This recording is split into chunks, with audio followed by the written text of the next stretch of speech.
Nombrame una marca de guitarra buena, polenta. Selmer. Selmer. ¿Qué otra? Es la que tengo. ¿Es la única que tenés?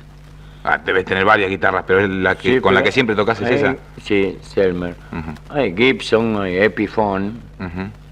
¿Qué tal la Sergio Fender. Repiso? Las guitarras Repiso. Repiso copió mi guitarra. ¿Ah, sí? ¿Cómo es el asunto? Contame. ¿Cómo? Sí, él vino a casa. Ajá. ¿Quién es Sergio Muy Repiso? Corrientes. En principio, ¿quién es Sergio Repiso? Es un petizo italiano. Luthier, ¿no es cierto? Un Sí, fabricante de luthier, instrumentos. Sí, fabricante de guitarras. Ujú. Y vino un día a casa y me dijo que quería, si yo le permitía que copiase el modelo Selmer, porque él quería fabricar las guitarras como Selmer las fabricaba. Yo digo, mira, estas son una de las últimas guitarras porque Selmer murió hace algunos años y ya no hace más guitarras. Ujú. Y la puse arriba de una mesa, yo tengo una mesa de fórmica larga. Entonces él la puso arriba de la mesa esa y le tomó las medidas a mi guitarra. Entonces de ahí salió la guitarra Repiso. ¿Qué tal son esas guitarras, Oscar? A mí no me convencen. ¿No te convencen? ¿Muy pesadas No son? me convencen. ¿Grandes? No, grande no, más pesada es la Selmer. ¿Ah, más pesada es todavía? Pero no la cuestión, la cuestión de la guitarra no es el peso, porque... Ojo. No vas al puerto a changar. Cuando yo me refiero al peso de la guitarra, me refiero a lo que te cuesta enchufar los tonos dentro de sus lugares, etcétera, etcétera. No. Ojo, no me refiero al peso en sí de la guitarra. No, si él copió. Ujú. Lo que él copió fue la altura de la caja, Claro. el largo del mango, el ancho del mango, Ujú. ¿no? Mango no digo pesos, ¿no? Digo solamente el brazo de la guitarra, el brazo. Entonces, él copió todo eso. Copió, hasta miró las clavijas como eran, todo. El caballete, miró todo, el encordado, cómo iba ubicado el ancho de cuerda a cuerda. Bueno, O sea que la hizo guitarra un Sergio... estudio, Sí, hizo un estudio de guitarra y salió una Selmer, claro, pero hecha por Repiso. claro. Y se llama guitarra Sergio Repiso. Pero Claro. se llama Sergio Pero es Repiso, copia de la Selmer. Claro, de la Selmer. pero Bacán. tiene algo que él no olvidó, que no lo ha logrado, ¿Qué es? el cuerpo del sonido. El sonido que saca la guitarra Repiso no es el cuerpo de mi guitarra. Ajá, Yo saco mejor cuerpo. claro. Él saca y yo le hago Hay diferencia. más cuerpo, más grave el instrumento. Todas las cuerdas son más graves. Claro. Ahora, ¿por qué? Porque entonces él no pecó la onda, o entonces Selmer tenía alguna especialidad, algo que él puso adentro, o qué sé yo, Ujú. o la madera, o qué sé yo. Pero no, Repiso es un hombre muy inteligente y bastante buen fabricante, gran fabricante de guitarras. Y como no pescó, ahora se fue a España. Ujú. Espero que tenga más suerte allá. Porque acá se habla mucho de la guitarra Repiso. Se habla mucho. Pero cuando viene el tipo con la guitarra Repiso, yo lo mato con la Selmer. Claro. Porque lo hago tocar a él en la Selmer. Toca él, toco yo, y después toco yo en la mía. Claro. Sí, sí. Él toca en la Repiso. Yo toco en la Repiso. Y él ve el sonido que sale. Después ve el sonido que sale cuando yo toco mi guitarra. La Selmer. Que no tiene nada que ver, ya es... Otro planeta. La Sí. Repiso desapareció, ¿eh?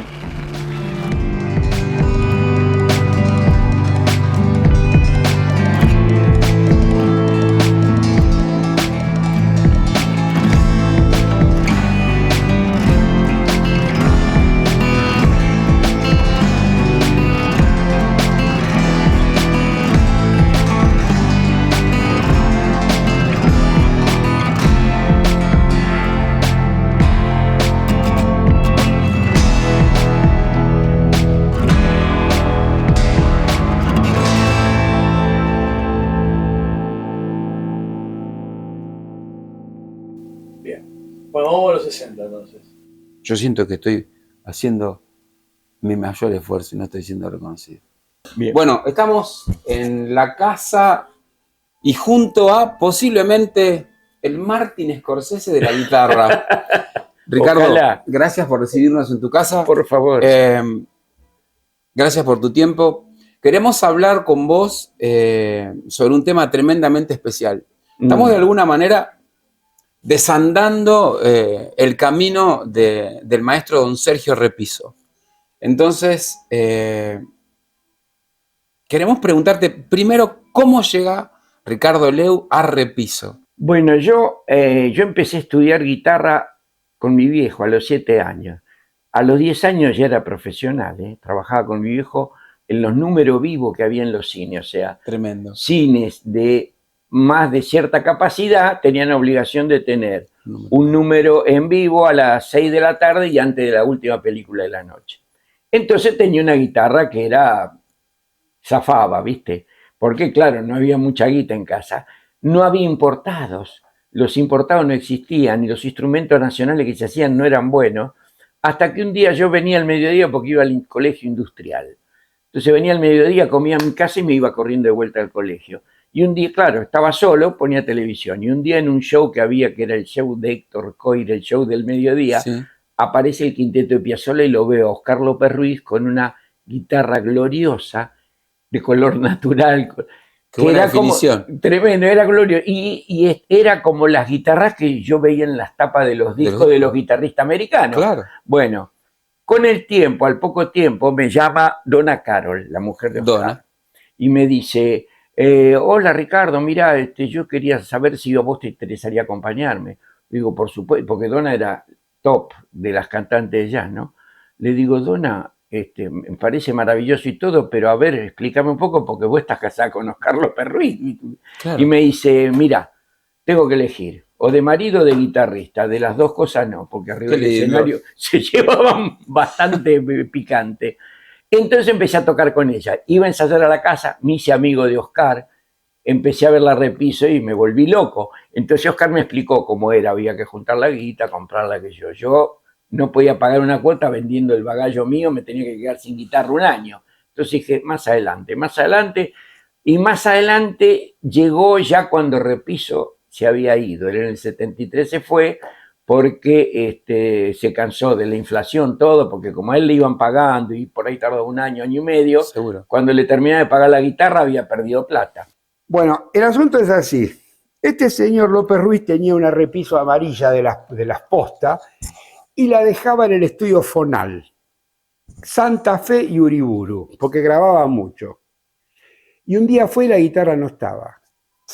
Y salió desesperado a buscar una Repiso y encontró esta que se ve que había pasado por las manos de un heavy metal, porque tenía 2 Dimarzio Super Distortion. Sí, tengo las fotos de cómo claro, estaba. Entonces, este señor le sacó el Dimarzio de acá, quedó un agujero enorme y le puso un Johnny Smith, el que va enganchadito acá. Sí, que yo se lo regalé a Ricardo. Entonces, acá no se ve.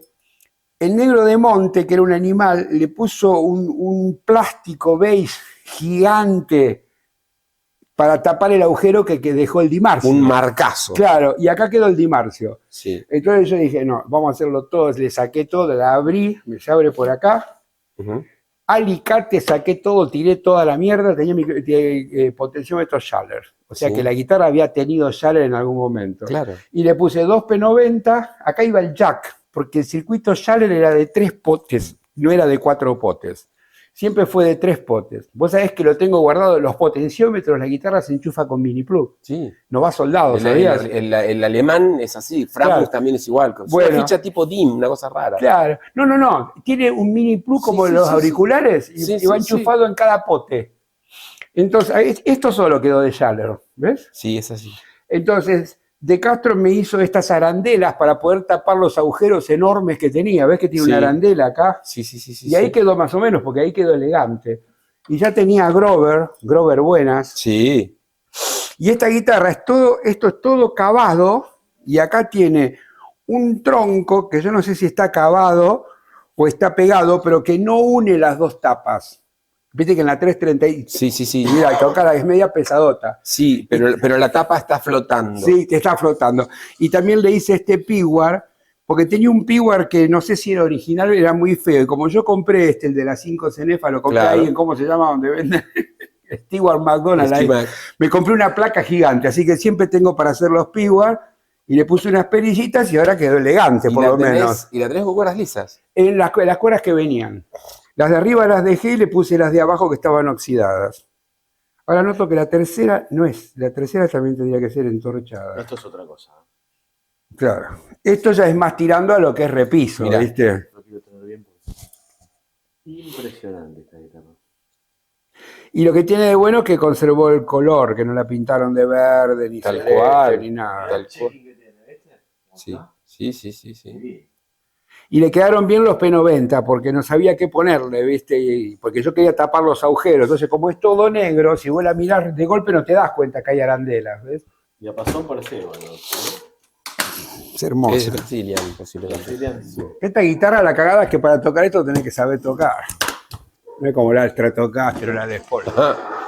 Si tuviéramos que poner cronológicamente a don Sergio Repiso en los años 60, y nos vamos a sorprender y vamos a notar de que los grandes guitarristas del momento, los sesionistas del momento, en una industria discográfica que comienza de alguna manera a posicionarse muy bien en Latinoamérica y en el resto del mundo, vemos que sus guitarras comienzan a llenar absolutamente todos los estudios de grabación. Las grandes orquestas de jazz, las grandes orquestas de tango, los grandes guitarristas de alguna manera comienzan a tomar la guitarra de Sergio Repiso como una referencia. Estamos hablando de que es técnicamente o prácticamente imposible reunirse con una guitarra de una de las primeras marcas o una primera marca americana. Y Sergio Repiso está en este momento de la historia de nuestra música argentina reemplazando con muchísima hidalguía y categoría a esas grandes primeras marcas que seguramente todos ustedes conocen. Yo no sé si vos escuchaste alguna vez el nombre de Ever Orlando. Sí, claro. Bueno, Ever era el guitarrista de Sandro. Seguro, Ever. Y tenía esta Repiso, la Strato, ¿no? Que yo la cambié un poco y qué sé yo, porque la usaba para laburar, no la coleccionaba. Entonces, que esté original totalmente o no, a mí lo que me preocupaba es que me sirviera para trabajar. Entonces Ever me vende esta guitarra y se compró una Fender Jaguar, que era una Ferrari, era una Tal cosa cual. maravillosa. Pero con el tiempo me vino y dice, no, quiero recuperarla. Digo, olvídate, nunca más la recupero, claro. Bueno, entonces esta me acompaña desde el año 68, más o menos, es del 64. Yo le caía bien, ¿no? Claro. Cosa que yo lo facilitaba porque me interesaba algún día hacer una guitarra. Ya él había hecho guitarras eléctricas y algunos ya las tenía. Tenía Costa, tenía Malvicino, no sé si López Ruiz, bueno, no sé, algunos de los tipos que tocaban, ¿viste? Ya se sabía que él hacía las ¿cómo se llama? Art Top. Sí. Bien, ¿no? Y entonces, claro, todos estábamos galgueando atrás de la guitarra, a ver cómo podíamos hacer, porque para el estudiante, ¿viste? Es imposible comprarse una guitarra. Le hago una pregunta, Roberto, que esto es importantísimo. O sea, la guitarra Repiso, el producto Repiso tenía como un valor... Claro, ¿por qué? Primero porque eran de jazz. Y segundo, porque lo que se enfatizaba es que el trabajo para hacer estas guitarras, ¿no es cierto?, parte generalmente de una madera de violonchelo, una tapa de violonchelo de pino armónico, Claro. que vos agarrás la madera así, que tiene más o menos casi una pulgada cuando la compras, la das así, ¡ping!, le pegás con el dedo y ¡coing!, la madera como que te da una nota, ¿no? Entonces se compran 2 tablas, más o menos de unos 60 centímetros o más y 25 de ancho, y lo primero que se hace es pegarlas, con esas colas, ¿viste?, Claro, eternas que hay. Se pega, entonces tenés una madera de 60 por 60. Entonces, lo que hacía Repiso es ponías un molde arriba, la cortaba, la recortaba toda, despreciaba el sobrante, y entonces agarraba una gubia Y la tallaba. y la empezaba a cavar Fo. para darle esta forma. Todo esto es hecho de una tabla así gruesa. Ya no se hacen las guitarras eso porque las ponen terciado y las meten calor y humedad pero los luthiers Históricos. D'Angelico, D'Acquisto y qué sé yo, Monteleone. Monteleone en la actualidad. Bueno, eso se hace. De Monte lo hacía. Yo tuve una guitarra muy buena de Monte. De Monte había sido expulsado por Repiso, porque De Monte lo iba a espiar y Repiso era muy perspicaz. Se dio cuenta y dijo, oh, mire, usted acá me ha venido a espiar. Oh, retire, váyase de acá usted, váyase. Fuertísimo. Lo echó a la mierda. Bueno, estamos, según mi entender, con la persona que más guitarras Repiso tiene de la República Argentina. Y no solamente que más guitarras Repiso tiene, sino que tiene una colección privada tremendamente interesante de guitarras riquísimas y llenas de historia. Sí, bueno, no, me parece que exageras un poco, pero bueno, un poco mucho. Este amor que siento por las guitarras Repiso nació hace muchos años y tiene que ver con mi gusto por escuchar la música de aquel entonces, que yo lo escuchaba el disco Artaud de Spinetta y me parecía fantástico y el bajo era un Repiso. O escuchaba a Piazzolla con su quinteto y lo escuchaba Oscar López Ruiz, con el cual tuve un día la gran alegría de poder compartir una tarde y charlar con él, y escuchaba la Repiso.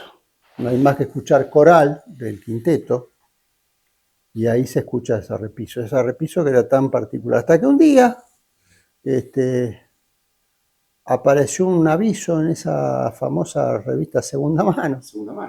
Y que además tenía un condimento adicional, me quedaba cerca. Era Martín Coronado. Y Estás hablando de tu primer Repiso. de mi primer Repiso, mi querida primer Repiso, la que tanto amo. Y bueno, lo llamé y un muchacho muy amable me recibió, Martín Coronado, Jorge Villarreal, que había sido, me parece que en ese momento estaba tocando con Sando, sí. Había sido uno de los guitarristas, porque tuvo varios guitarristas. Jorge Villarreal, tremenda persona, tremendo guitarrista y mejor persona. Muy amable fue, bueno, y me contó que la vendía por una cuestión de una necesidad también tenía que hacer una losa, me acuerdo, porque la esposa iba a armar como una especie de instituto de gimnasia o algo así. Y no digo los valores porque hoy en día me da vergüenza, pero todo era más barato. Y bueno, la vi y me enamoré. Dije, es una cosa maravillosa. Él me decía que el mucho no le gustaba porque el mango era finito. Y esa manía que tenemos los músicos, que a uno le gusta el mango grueso, a otro le gusta el mango finito, a otro le gusta el mango término medio. A mí me gustó la Repiso. No tuve ningún problema, le dije toma la plata. Y me acuerdo la felicidad que tuve, sobre todo también porque tenía el estuche original, esos estuches que hacía don Sergio, mandaba a hacer a no sé quién, tenía una persona. Así que bueno, viene Chocho y no podía creer que tenía mi primer Repiso, con estos micrófonos Hofner, el Pitward, este fierrito que había construido él, las perillas. A mano. Todo me enamoró de ella, todo, así como estaba. No le cambiaría nada, las clavijas, nada. Y me pareció una cosa fascinante. Y en medio de mi ignorancia de momento, porque uno va evolucionando un poquito más, no digo que no sea ignorante hoy en día, sino digo que evolucioné y soy un poco menos. Y me fascinó el timbre que tenía, el sonido que tenía. La Bueno, guitarra ahora se llama esto es entre Repiso. nosotros, no creo que lo vean No, más no. de 2 millones de personas, Bueno, pero no, vos y yo pero hemos visto Gibson su parte- con mango Repiso que dice Repiso. Pero claro, pero Ah, orgulloso de su marca, de ser quien es. de la pieza que él había construido. Muy loco. ¿Entendés? Va a decir, no era de él, era esto es lo que está bien y esto más o menos. Tal cual. Va a decir, ponía a todas las marcas en su lugar. Usted hace bien esto, pero esto está muy mal.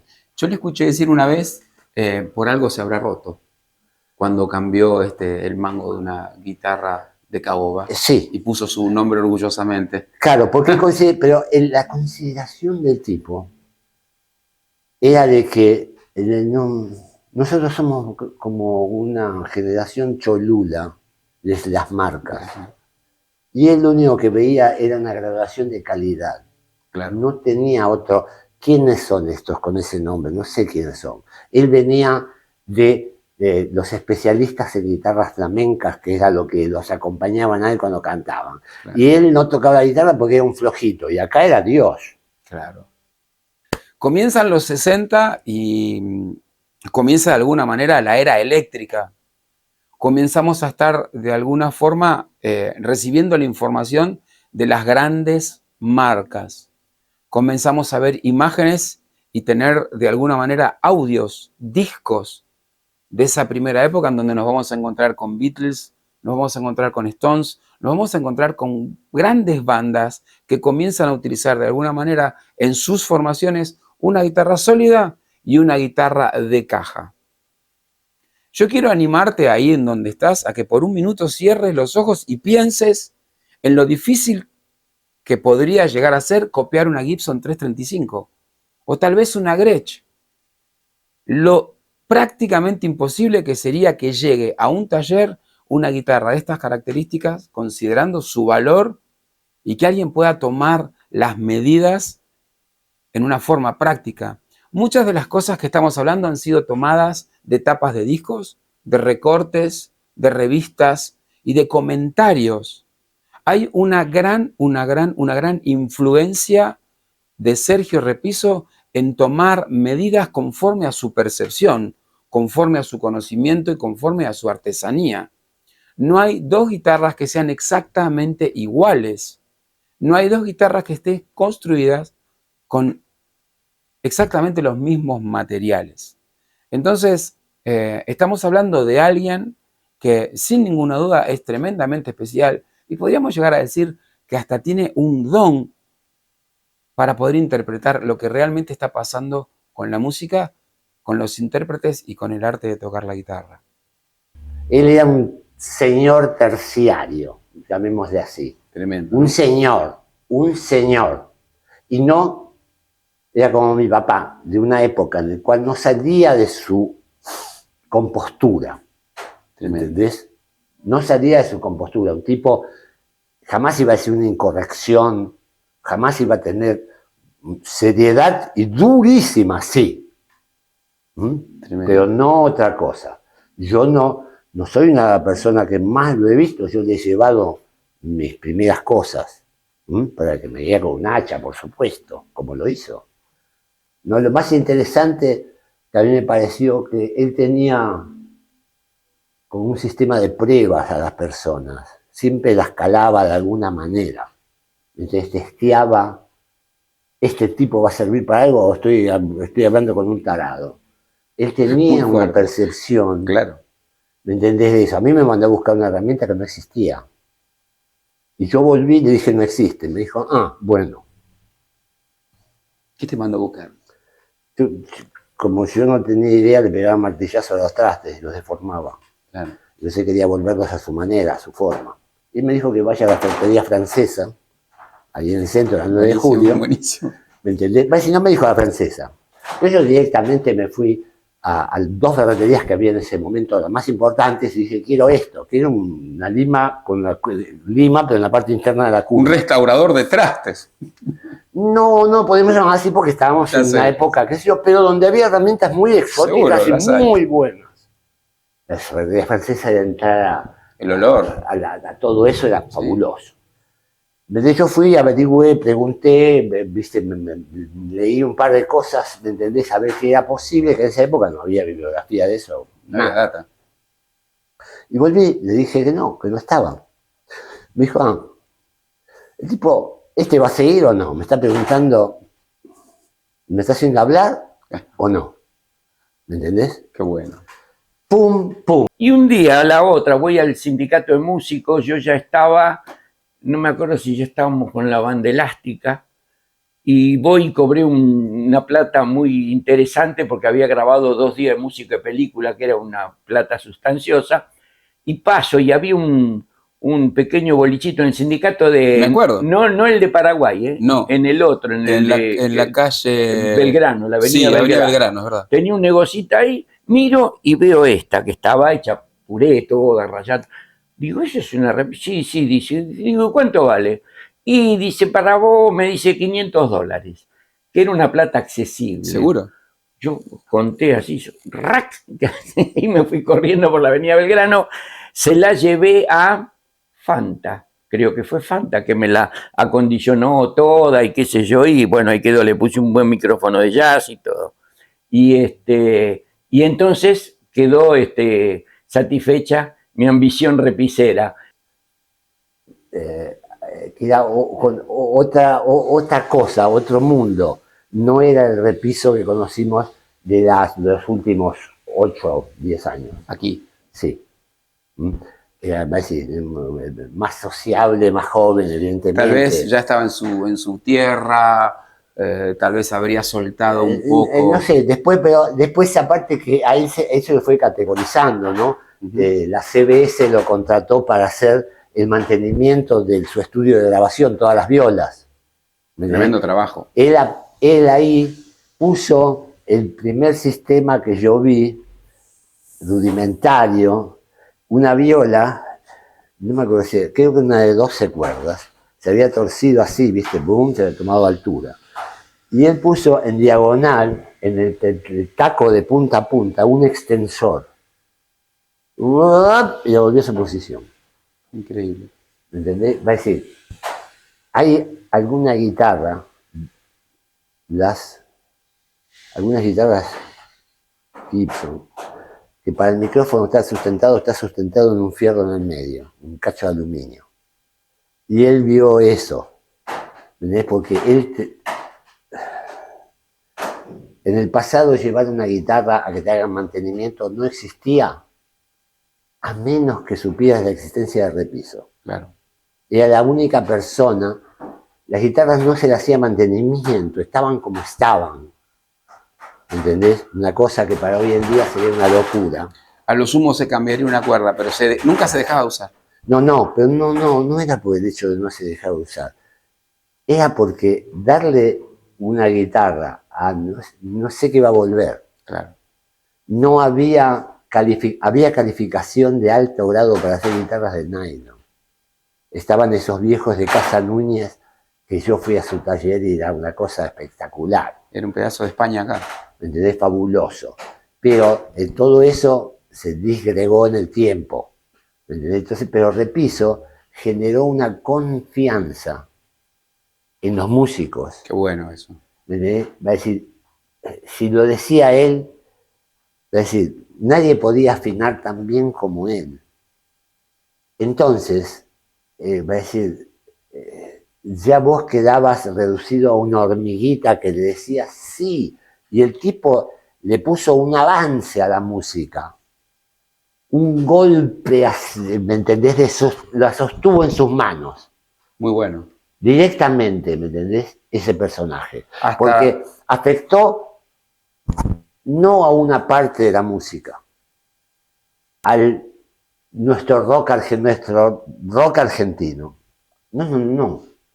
Sustentó a todas las músicas, ¿no? Es muy especial, sin duda la obra, y también es especial la personalidad de Repiso. Sí. Yo quiero formularte otro tipo de preguntas que ya están más relacionadas con el audio y con la identidad. Uh-huh. Vos sos un tremendo viejo lobo de mar con muchísimo oficio y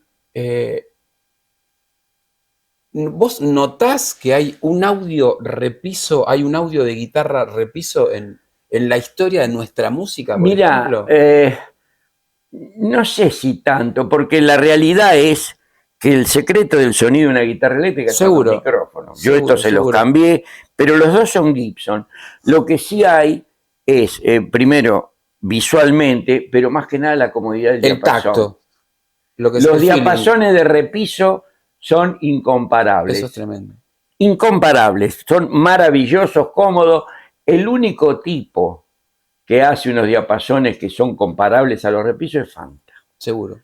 Nos gustaría, de alguna manera, preguntarte, y tenemos que dividir el mundo repiso en su etapa como constructor de guitarras clásicas, su etapa como constructor de guitarras de jazz, archtop, y esta última época en donde él hace guitarras sólidas y eléctricas, que es donde están posicionadas las guitarras del rock. Si tuvieras que dar de alguna manera una pincelada sobre cada tipo de guitarra, ¿qué dirías? ¿De las clásicas, de las de jazz y de las de rock? A ver, las primeras guitarras de él son las sólidas, no tan bien hechas, pero ya con pruebas técnicas. Por ejemplo, hay unas cuantas violitas de esas, 62, 1, 3, 4, que el mango pasa por debajo, es parte de la parte de abajo, pasa de largo por adentro de la caja. Y es una guitarra maciza. Es decir, que le extendió el mango, hizo un neck through muchísimo tiempo antes y a la americana, y como si le pusieras una tapa de maple después entera. Arriba. Caobitas todas. Acá contamos con caoba boliviana, que diría que es si no está en el tope absoluto, es una de las mejores caobas que existen, pero por lejos, en cualquier lado de lo que sea. Y él se dio cuenta de eso porque él sabía, evidentemente, por su escuela de maderas. Él supo tratar a nuestro guatambú de una manera tremenda, única. Todo el mundo que hizo algo con guatambú le pasó algo mal. Bueno, no, repiso de un control absoluto. Absoluto, 9% de humedad, inamovible. Eso garantiza sonido, estabilidad. No importa si voy a remar al tigre, esto sigue caminando. Es muy bueno lo que decís, y esto medio como esto queda entre nosotros, porque ambos conocemos muchos instrumentos fabricados o construidos en Guatambú que suenan bastante mal, y sin embargo agarrás cualquier mango hecho por don Sergio en Guatambú y tiene como primera medida una textura distinta, y tiene un timbre y un tono que es increíble. Él, no sé qué herramientas tenía para medir, pero si vos medís las cosas con un calibre es exacto. Sí. Y en centésimas. ¡Epa! Yo tengo como esta sensación de que en un proceso de nuestra música o en un momento de nuestra música, todas las orquestas de los canales, toda la televisión, todos los discos, tenían una viola de caja repiso en el fondo. Totalmente, porque aparte de que eran excelentes, era lo mejor que se podía conseguir acá. En ese momento. Claro, porque las buenas guitarras llegaron después. Mi primer buena guitarra importada fue en el año 70. Yo fui con Sandro, que hizo la primera transmisión vía satélite desde el Madison Square Garden. Tremendo. Bueno, estaba ahí. Y me llevé plata para comprarme una Les Paul. Yo estaba loco con la Les Paul. Entonces voy a un negocio que estaba en la calle 48, que ya no está más, se llamaba Terminal Shop. Le digo, mire, quiero ver alguna Gibson. Dice, no, dice un puertorriqueño, yo no vendo Gibson, dice, yo vendo Rickenbacker y Fender. Y por ahí miro para arriba y veo una 335. Le digo, ¿y esa? Ah, es usada. En ese momento no existía el Fato Vintage. Claro. Era usado nuevo. Y nuevo, los tipos Claro. preferían tener nuevo porque no estaba. Le digo, ¿y cuánto? Y te puedo dejar $220. No te doy 180. Bueno, entré a pelear hasta que me la llevé por $200. 2 lapiceras para escribir música, un cable y 2 juegos de cuerdas. ¡Vamos! Vos tenés muchas guitarras, conocés mucho de Gibson, te gustan las guitarras de caja. Y yo te tengo que llevar a ese terreno. ¿Por qué repiso? ¿Cuánto de mística? ¿Cuánto de realidad? ¿Cuánto en el corazón? Bueno. ¿Cómo llegamos ahí? El tema de las guitarras repiso tiene que ver con el timbre tan específico que yo percibo, ¿no? Eso me parece que tiene que ver un poco con la formación que tuve de haber estudiado composición, dirección coral, orquestal sobre todo. Y la combinación de timbre, las amalgamas de timbres, era muy quisquilloso el profesor y había que estar muy atento a eso, porque cuando uno compone para orquesta está ciegas, simplemente compone y tiene que imaginarse las combinaciones tímbricas y demás, y después el resultado es el que uno imaginó, porque no puede hacer 3 compases y decir a la orquesta, tócalo a ver cómo suena. Entonces escuché de inmediato algo diferente que no lo tenían las otras, y eso fue muy intuitivo, ¿eh? Yo quiero aclarar que todo lo que digo de Repiso es personal, no digo que sea la verdad, y me parece que tiene que ver con mi experiencia y muchas veces no lo conocía a Sergio Repiso, pero tiene que ver con eso que me fui formando a través del comentario de distintas personas y demás. Pero esto es muy objetivo, no es subjetivo. Todo, la artesanía, los micrófonos que le ponía, que no, era maravilloso para mí siempre lo que hizo Repiso. Y el tema tímbrico me pareció siempre algo muy distintivo, muy diferente a otras guitarras. Pero esto más que explicarlo, habría que ejecutarlo, ¿no? Porque si yo toco una melodía, por ejemplo esta que es mi guitarra, una de mis predilectas, ¿no?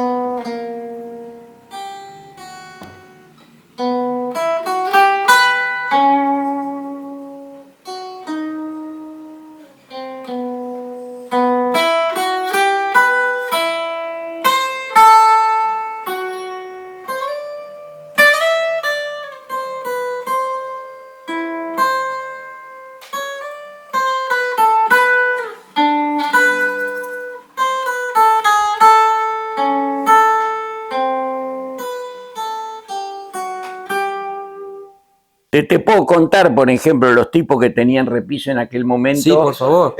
Rodolfo Alchurrón, que Alchurrón. fue profesor mío después, porque era un tipo que sabía mucha música clásica, tenía obras premiadas. Que yo. Rodolfo Alchurrón tenía una, Oscar López Ruiz tuvo 2 o 3, que Malvicino tenía otra. Digamos, los grandes guitarristas tenían de aquella época, los otros habían comprado. Alain Debré y Don Nobody tenían otras. Don Nobody. Vos sabés que el tipo que vendió esta, yo le digo, ¿cómo vende esta laja? Dice, porque se compró una Ibanez maciza con 2 micrófonos. Ah, bueno. Digo, menos mal. Menos mal. Claro, menos mal que le dio ese raje. Pero yo las compré por una cuestión de amor, de afecto. No fue ni inversión ni nada por Obviamente. el estilo. Entonces, después con el tiempo, bueno, me compré otra que por ahí las uso más, las uso menos, pero no sé qué me dijo el otro día en el encuentro ese Repiso, y si no la vendés, No. dice, por la guita que sea, decime qué guita querés, digo, no hay guita, no te quiero ofender, No. pero no te alcanza la guita que tengas. La pregunta Sí. es, ¿esta la usaste mucho en grabaciones? Sí. ¿La usaste muchísimo? Hay un disco mío que se llama Forever West, Sí. que yo lo grabé en el 2005, es un disco de jazz. Y toqué algunas cosas con española, muy poquito, otra con acústica. ¿Y es orientado a Wes Montgomery? Sí, es Obviamente. un homenaje a Wes Montgomery. Y lo hiciste con una guitarra todo sólida. con esta, todo con esta, pero si vos escuchás el sonido, Sí, es una guitarra de suena de jazz. caja. Solamente uno grabé con esta.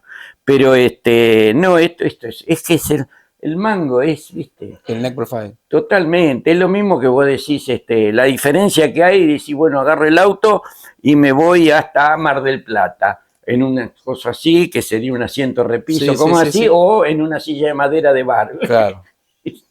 Llegás con los riñones. Pero me daba pena a veces que se hablara tanto de lo accesorio, como, bueno, si tardaba menos, tardaba más, era buenhumorado, malhumorado. Alejandro, te interrumpo un segundo, porque esa es una parte que es tremendamente importante. Cuando hablas de lo accesorio, ¿te referís a él como persona, trato, lo que podemos ver como... Sí, es simpático y así se quiere hasta anecdótico, pero yo sinceramente me siento delante de una obra de Picasso y no estoy pensando que el tipo era socialista, comunista, de derecha, de izquierda, si tenía una mujer, 10 mujeres, si era buen padre, mal padre. Yo estoy viendo una obra de teatro, una obra de arte del demonio, terrible. Y la verdad que si Beethoven era una persona egoísta, que al final se quedó con el sobrino y se lo quitó a la madre, por una cuestión que era la esposa del hermano que había fallecido, por una cuestión de que quería tener un hijo. Y bueno, la verdad que Beethoven hizo las 32 sonatas más hermosas que escuché en mi vida. Y fue un aporte monumental. Bueno, sí, Bach era un buen tipo, fenómeno.